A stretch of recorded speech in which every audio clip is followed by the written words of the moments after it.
For nearly 2,000 years, the city of Pompeii lay buried beneath the ashes of Mount Vesuvius, untouched, forgotten, until the day we dug up a world frozen in time. The magic of a lost world, Pompeii. The very name echoes ancient legends, the whisper of the wind among ruins frozen in time. It is more than just a city buried beneath the ashes of Vesuvius. It is a grandiose symbol, a material embodiment of the fragility of human existence and the impermanence of civilizations. The city, seemingly frozen at the culmination of a monumental tragedy, has become part of humanity's cultural memory, an eternal reminder of the power of nature and the transience of life. When the great Goethe first stepped onto the streets of Pompeii, his shock was so great that he exclaimed, "Here everything has disappeared, here everything has happened." These words encapsulate the essence of Pompeii, a city where a momentary catastrophe paradoxically preserved an entire era, making it accessible to us, living in the past millennium. Every stone, every fresco, every imprint of a body in the volcanic rock, a silent witness to a life cut short on one terrible day. Ancient Pompeii has always been shrouded in mystery and legend. Local legends link the city's very name to the triumphal procession of the mighty Hercules, who, upon returning from Spain after completing his labors, passed through these lands. His procession, symbolizing victory and the foundation of a new order, could have been the conquest of ancient rituals, indicating the territory where a prosperous city would later emerge. These myths, communists out of weariness, added a mysterious and sacred air to Pompeii in the eyes of its backwater residents. Imagine the morning of August 24, 79. The sun is just beginning its journey over the horizon, painting the sky with delicate shades of pink and gold. The quiet streets of the ancient city have not yet had time to fill with the usual everyday bustle. A light breeze rustles the leaves, and the scent of freshly baked goods and the sea breeze wafts through the air. The townspeople are waking up, preparing for a new life full of care and joy. The markets are still asleep, but will soon come alive with the hubbub of merchants and shoppers. Children sleep peacefully in their beds, unaware of the approaching disaster. These are the last moments of normal life, the last reflections before the world around them is changing, frozen in an eternal embrace of ash and lava. None of them could have imagined that this day would be Pompeii's last, and their daily lives would be a display piece for future generations, a symbol of a lost world whose magic would continue to enchant even after his death. The beginnings of civilization. The history of Pompeii is more than just the story of a single city, but also a testament to the intertwining cultures and ambitions engendered at the foot of the formidable Mount Vesuvius. It is well known that the city arose on a strategic plateau overlooking the Sarno River, which became its main transport artery. This advantageous geographic location predetermined Pompeii's destiny as a major trading center. Several peoples were present at its origins, each contributing their own unique contribution to the rich ethno-cultural fabric of the future pearl of the Roman Empire. The first to settle this land were the Oscans, an ancient Italian people. Their presence laid the foundations for early settlements, which later expanded under the influence of more influential civilizations. The Greeks arrived from the south, bringing with them advanced architectural and cultural traditions. Their influence can be seen in the early buildings and layout of the city. It is to the Greeks that the construction of one of Pompeii's first significant buildings, the Doric temple on Triangular Hill, is attributed. Dedicated to Athena and Hercules, this temple was not only an expression of worship, but also a testament to the cultural exchange that shaped the city's character. From the north came the Etruscans, another global Italian people whose civilization had reached a high level of development. The Etruscans contributed to urban development and social life, enriching the existing culture. Thus, Pompeii became a melting pot of sorts, where the customs, languages, and beliefs of the Oscans, Greeks, and Etruscans mingled, creating a unique synthesis that would later become the city's hallmark. There are several intriguing theories regarding the city's name. Local legends link it to the triumphal procession of Hercules, who, returning from one of his labors, passed on hope through these lands.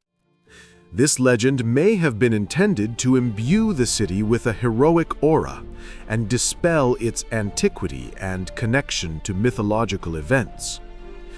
Another rumor holds that the name Pompeii derives from the word for five. Supposedly, the city arose from the unification of 5 villages that banded together for shared defense and prosperity.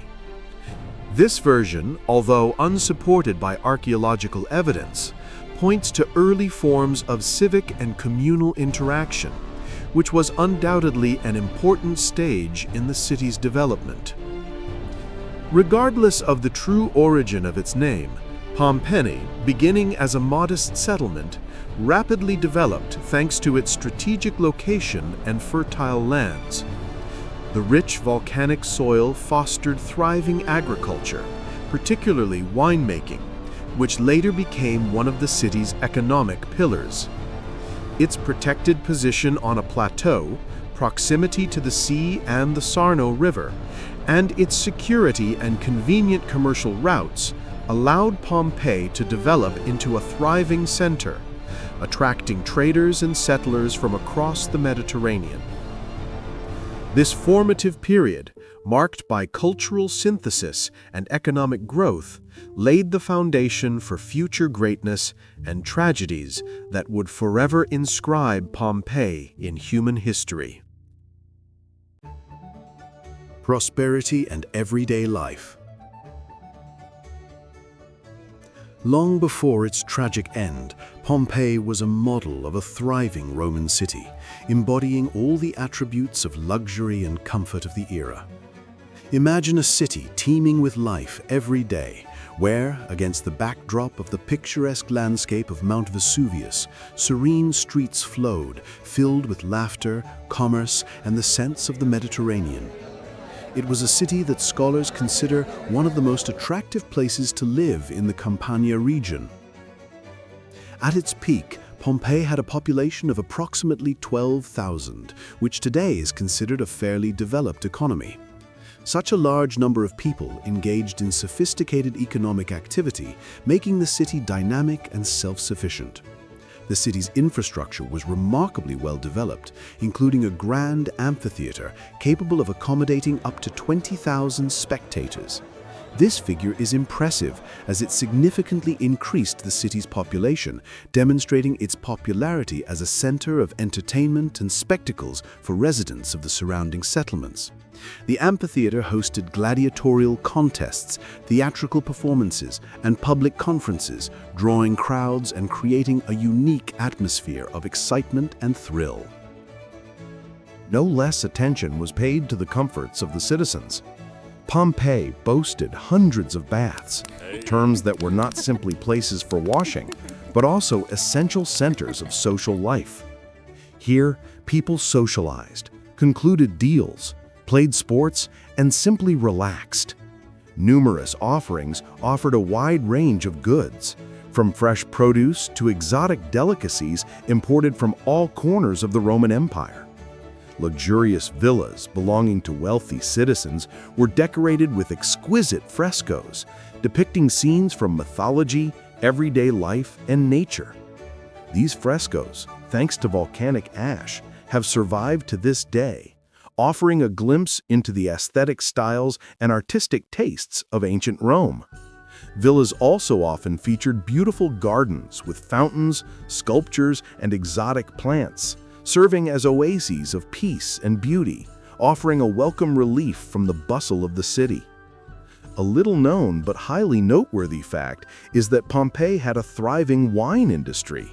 The fertile lands around Vesuvius provided ideal conditions for growing grapes, and the local wine was renowned throughout the empire. An equally important export was garum, a fermented fish sauce that was a staple of Roman cuisine. Garum production in Pompeii was highly industrialized, and these delicacies were exported to all corners of the Roman Empire, bringing the city a modest income. These facts attest to Pompeii's developed economy and its importance as a trading center.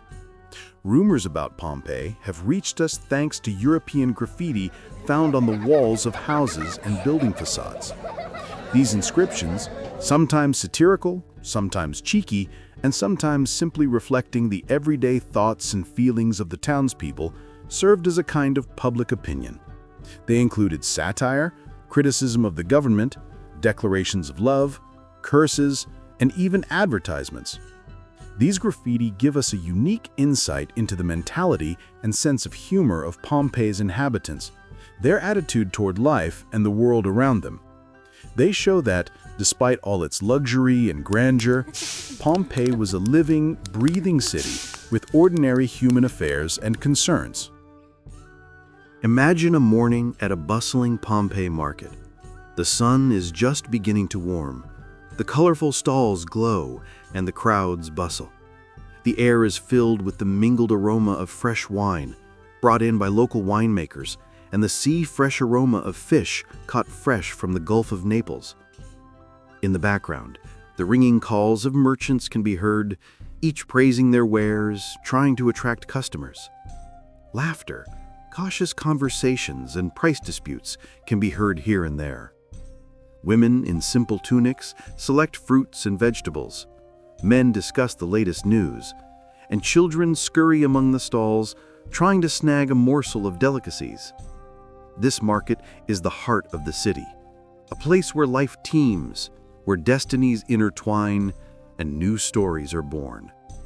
And none of these people could have imagined that their world, so unforgettable and vibrant, would soon be forever frozen under a thick layer of ash. Harbingers of Disaster. Ancient Pompeii, a city bathed in the rays of the southern sun, witnessed many events, but nothing could compare to the warning signs that foreshadowed the coming catastrophe. Long before the fateful day of August 24, 79 AD, the ground beneath the feet of the Pompeian residents was already making its presence felt. The most important and perhaps most striking harbinger of the Vesuvius eruption was the catastrophic earthquake of 62 AD. It caused colossal damage to the city, almost completely destroying many buildings and damaging infrastructure. At the time of Vesuvius's eruption, 17 years after the earthquake, Pompeii was still undergoing restoration. Scaffolding towered over the ruins, and many streets were littered with rubble. Local residents, accustomed to the periodic tremors common in seismically active regions, likely dismissed this earthquake as just another freak of nature. However, this event undoubtedly left a deep imprint on the townspeople's memories and became the first warning to the government of the instability of the ground beneath them. Following the earthquakes of 62 AD and the increasing number of minor tremors, rumors began to spread throughout the city. Some residents, inclined towards superstition, began to speak of the wrath of the gods and the need to appease Vesuvius, which, in their view, was more than just a mountain, the abode of powerful spirits or even a deity demanding sacrifices. The priests, attempting to calm the people and perhaps genuinely believing in their rituals, began to perform unusual rites and offer sacrifices at the foot of the volcano. However, these omens, while causing restrictions among the population, were not issued or accepted by all Roman authorities. In the current era, when science has not yet sufficiently applied the rules regarding natural volcanoes, such phenomena are often attributed to divine intervention rather than geological processes. It has been suggested that some noble and wealthy family members, possessing a more acute sense or having more information, may have fled the city in advance, sensing the coming disaster. Perhaps they noticed an increase in the frequency of minor earthquakes, unusual animal behavior, or received some kind of prophecy that prompted them to move. This could explain why, among the thousands of bodies found in Pompeii, relatively few members of the upper classes survived, despite their visibility in the city. However, this is merely an interpretation based on additional data and lacking definitive documentary evidence. The locals were apparently in their homes, going about their daily lives until the very last moment. The city awakens to the sound of strange, muffled tremors. In the pre-dawn silence, barely audible rustling sounds can be heard, then the gentle creaking of wooden beams, and finally, more noticeable vibrations, causing dishes on the tables to rattle slightly. Residents, barely awakened from sleep, listen intently, trying to understand the cause of this disturbance. Their gazes, swayed by these sounds and bewilderment, are drawn toward the summit of Vesuvius. There, in the distance, against the still dark sky, the volcano's barely discernible silhouette seems unusually silent, yet ominous at the same time. The usual light smoke doesn't rise from it, but its silence seems deceptive, foreshadowing something more serious than ordinary tremors. Some, especially older people, recall stories of ancient earthquakes and look at each other anxiously, trying to understand what this day has in store for them.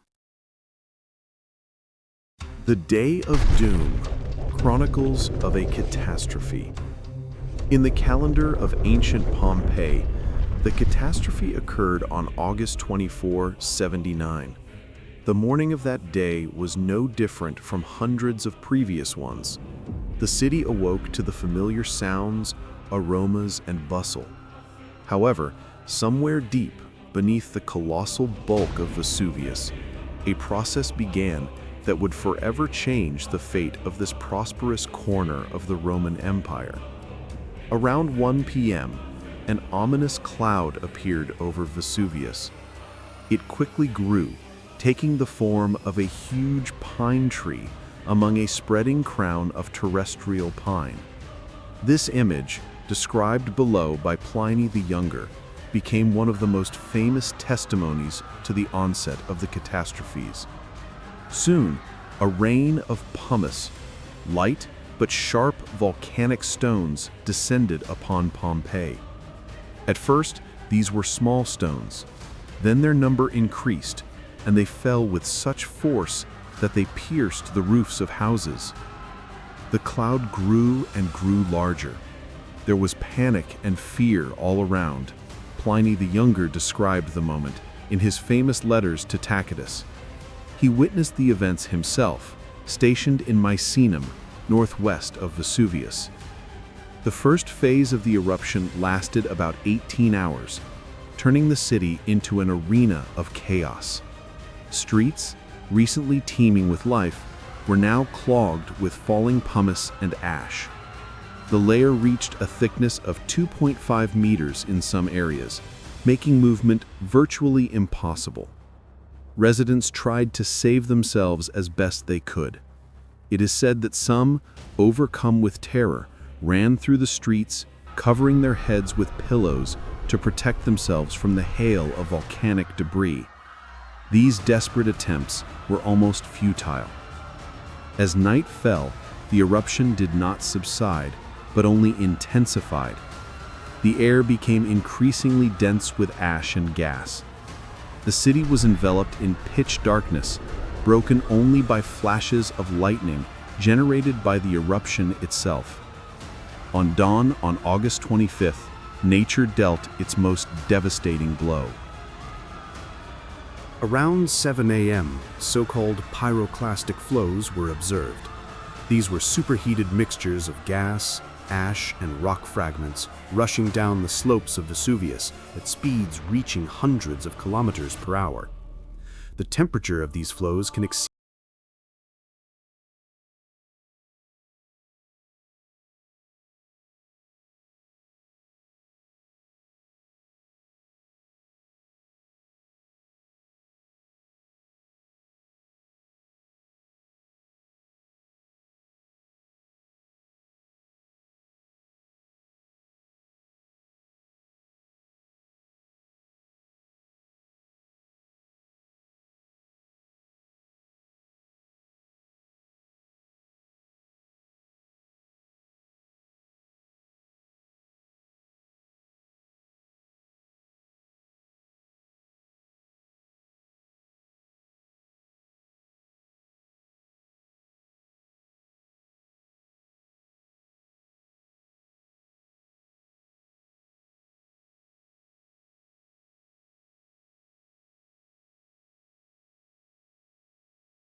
days.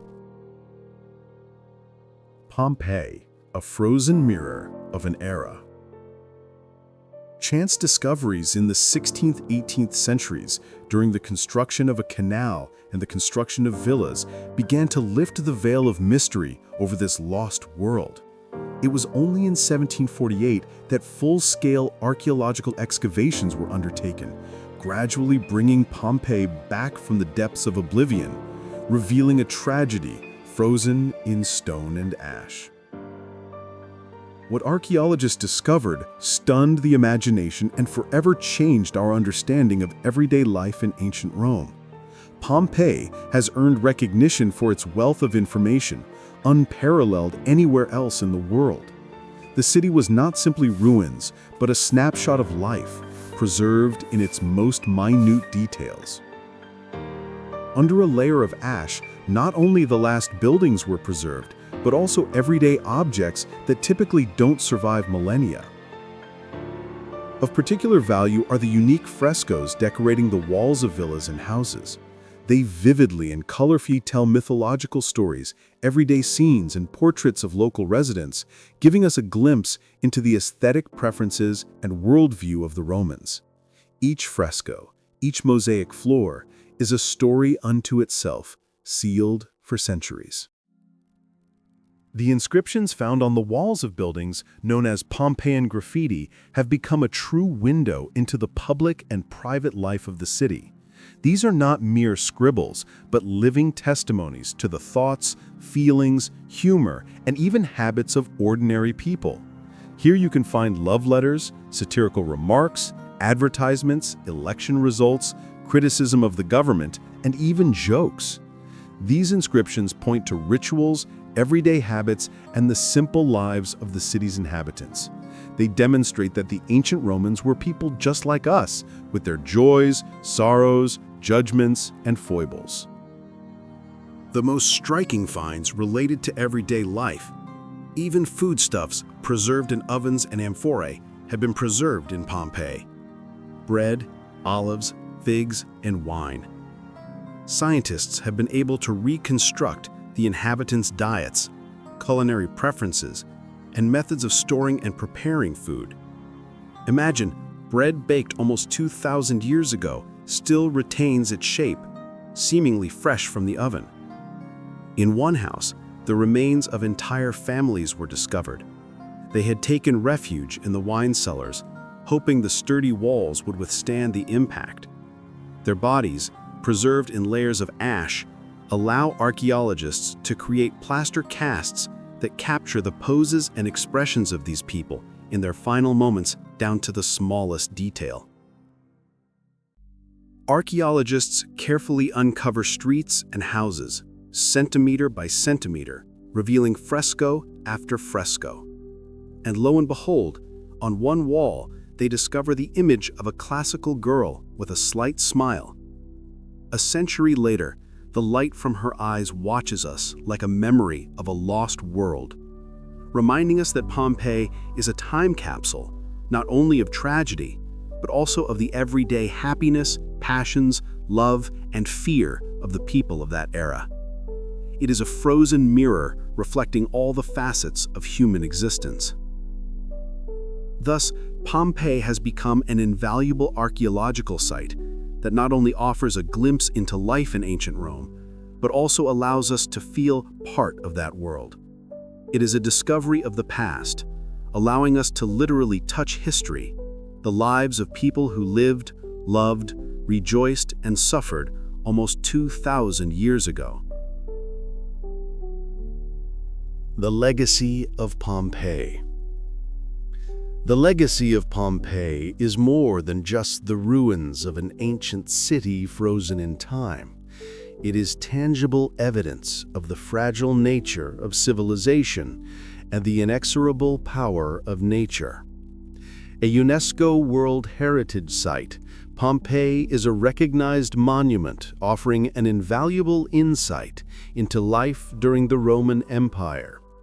Buried beneath a layer of volcanic ash and pumice, the city has become a time capsule, preserving the smallest details of everyday life, art, architecture, and even the emotions of its inhabitants.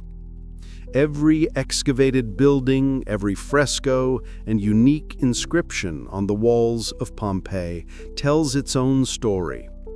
They speak of prosperity, bustling trade, family life, financial intrigue, and entertainment. We see its amphitheaters, where thousands of spectators gathered, its baths, which served as centers of public life, its markets filled with the aromas of spices and fresh produce. Preserved food remains, bread, figs, olives, give us a glimpse into their culinary preferences, while wine amphorae recall the thriving wine industry that was an important part of the city's economy. Pompeii is not only an open-air museum, but also a symbol of civilization's fragility. The tragedy of 79 AD serves as a stark reminder that even the most developed and prosperous societies can be wiped off the face of the earth in an instant. Yet, paradoxically, it was this catastrophe that made Pompeii immortal. Thanks to the ashes of Vesuvius, the city was not destroyed, but preserved, preserving for posterity a unique, picturesque Roman life that would otherwise have been lost forever. Studying Pompeii allows us not only to study history, but also to learn lessons for the present. They make us reflect on our natural civilizations, how we build our cities, how we interact with nature, and how we cope with the threats that are ever present in our world. The city, buried under a layer of volcanic ash, reminds us of the importance of disaster relief and how quickly a familiar way of life can change. Pompeii has also become a source of inspiration for artists, writers, and scientists throughout the centuries. It is a source of endless sounds and reflections on the small destinies of love, passion, fear, and hope, which were so vividly expressed in the city's final moments. Frozen in the people living in Pompeii, they are a powerful reminder that in every instance, in every ruin, there are real people with their own lives, dreams, and tragedies. Pompeii reminds us, a moment can change every century, said an archaeologist who worked on the excavations. This quote beautifully captures the profound meaning of Pompeii, which serves as a reminder for all of humanity. It's more than just an ancient city. It's an eternal reminder of the transience of life, the power of nature, and the resilience of the human spirit. Pompeii continues to inspire us, teach us, and provide insight into our place in the world, connecting us to the past and teaching us lessons for the future. It remains a lost world that, once found, will never cease to speak to us.